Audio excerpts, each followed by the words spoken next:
Assalamualaikum warahmatullahi wabarakatuh. Halo anak ibu, apa kabar? Semoga dalam keadaan baik-baik saja. Nah, di sini mungkin kamu semua sudah pada kenal sama ibu ya.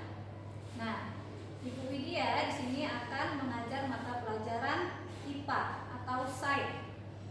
Nah, untuk pertemuan pertama ini, materi yang Ibu akan sampaikan adalah materi tentang bunyi. Nah, kamu bisa lihat ke depan ya. Nah, bunyi. Oke, apa itu bunyi? Bunyi adalah sesuatu yang dapat didengar oleh telinga yang dihasilkan oleh sebuah getaran. Nah, sebuah getaran itu dihasilkan dari sebuah benda. Oke, lanjut. Nah, sumber bunyi adalah suatu benda yang bergetar yang dapat menghasilkan bunyi. Jadi kalau ada benda yang bergetar, maka dia akan menghasilkan sebuah bunyi ya. Contohnya kalau kamu pukul meja. Nah, meja itu pada saat kamu pukul dia akan bergetar, lalu dia akan menghasilkan bunyi. Oke, lanjut. Sumber bunyi dapat dibedakan menjadi dua. Yang pertama, sumber bunyi yang menghasilkan bunyi yang teratur. Nah, contoh, senar pada gitar dan udara pada seruling. Kenapa dikatakan dia menghasilkan bunyi yang teratur? Karena dia memiliki nada. Pasti kamu pernah mendengarkan orang memainkan gitar. Nah, dia akan memiliki nada, misalnya do, re, bisa seperti itu ya. Oke, lanjut yang kedua. Sumber bunyi yang menghasilkan bunyi tidak teratur. Nah, contohnya di sini kaleng, air, kayu, dan besi. Oke, maksudnya dia menghasilkan bunyi tidak teratur, artinya tidak memiliki nada dia ya. Jadi kalau kita pukul meja, dia bunyinya tidak bernada, tidak ada nadanya. Seperti itu ya anak-anak. Begitu juga dengan kaleng, kayu, dan besi. Oke, lanjut kita. Syarat-syarat bunyi dapat didengar. Syarat-syarat bunyi itu bisa kita dengar ada 3 ya anak ibu. Yang pertama, ada sumber bunyi.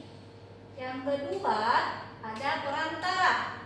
Yang ketiga, ada pendengar. Nah, yang pertama dulu ibu jelaskan. Ada sumber bunyi. Jadi di sini maksudnya ada sumber bunyi, ada benda yang menghasilkan bunyi. Misalnya kamu memukul meja. Nah, itu merupakan sumber bunyi meja tersebut pada saat kamu pukul. Oke, yang kedua, ada perantara. Maksudnya di sini perantaranya itu adalah udara.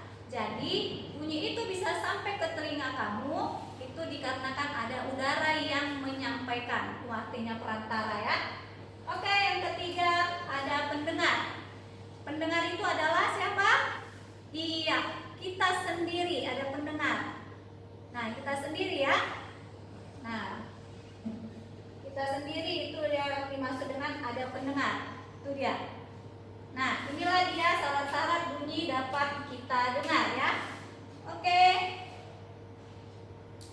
Selanjutnya. Oke.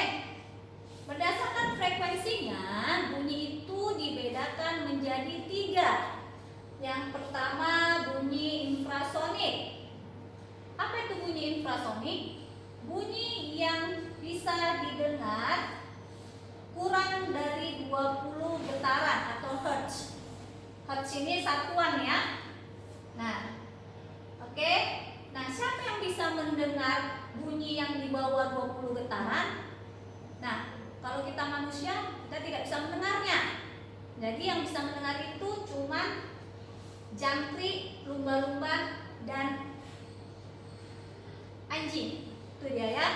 Hewan inilah yang bisa mendengar bunyi yang di bawah frekuensi 20 getaran ya anak-anak. Oke, yang kedua, bunyi ultrasonik. Nah, bunyi ultrasonik ini bunyi yang frekuensinya lebih dari 20.000 getaran atau hertz. Nah, bunyi ini sangat tinggi karena dia di atas 20.000 getaran. Nah, bunyi ini hanya bisa didengar oleh hewan kelelawar. Itu dia ya. Oke, lanjut. Yang ketiga, bunyi audiosonik. Nah, ini bunyi yang dapat kita dengar. Nah, bunyi yang dapat kita dengar itu frekuensinya di antara 20 sampai 20.000 getaran ya. Jadi di atas 20, di bawah 20.000 getaran atau hertz. Nah, anak ibu, mungkin ini saja dulu pertemuan pertama kita. Penjelasan ibu untuk pertemuan pertama kita ya.